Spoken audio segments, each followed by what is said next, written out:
इसका एक ही तरीका है, अमेरिका को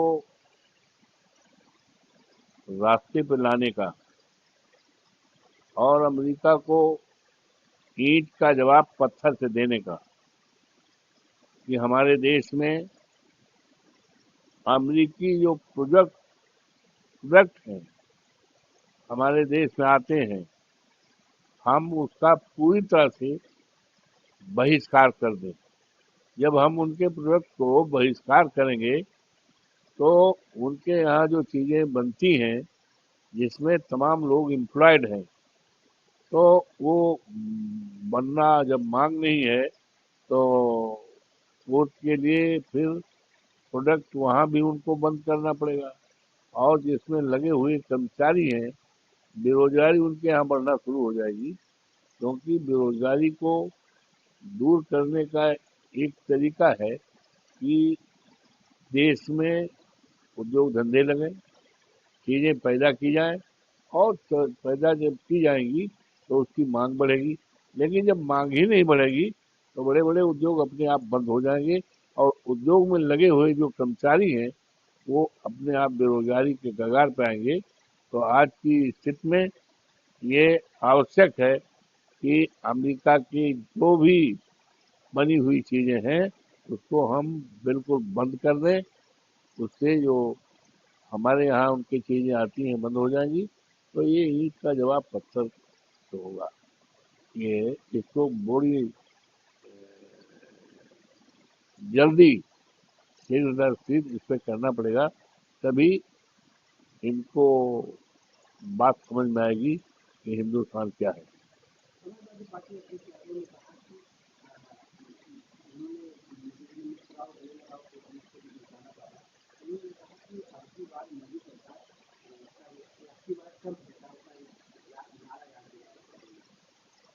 ये तो सही है। चुनाव के समय हमारे देश के प्रधानमंत्री जी ने, अरे मोदी जी ने तो यही कहा था, अब की बार ट्रम्प सरकार।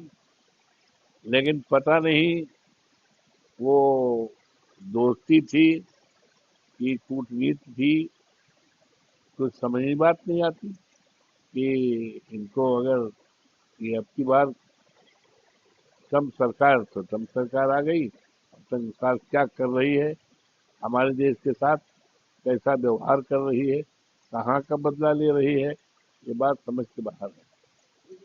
तो इसके लिए तो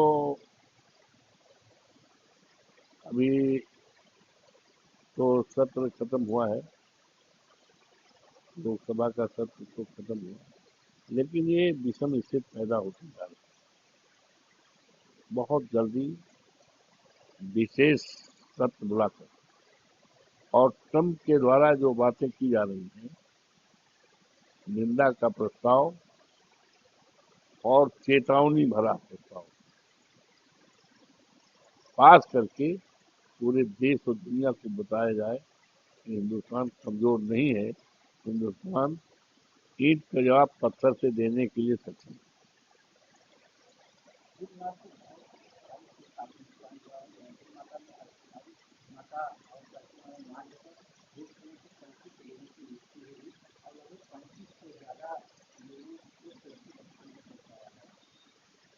ये दैवीय आपदा है,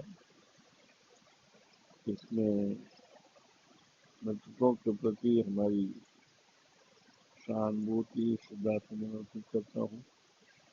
और जो घायल हैं उनके लिए सरकार से मांग करता हूँ कि उनको ठीक करने में, स्वस्थ करने में और उनकी जो बचे हुए लोगों की जान बचाने में पूरी तरह से युद्ध स्तर पर इलाज की व्यवस्था की जाए, जिससे जो हमारे बचे हुए यात्री हैं उनके जीवन को बचाया जा सके।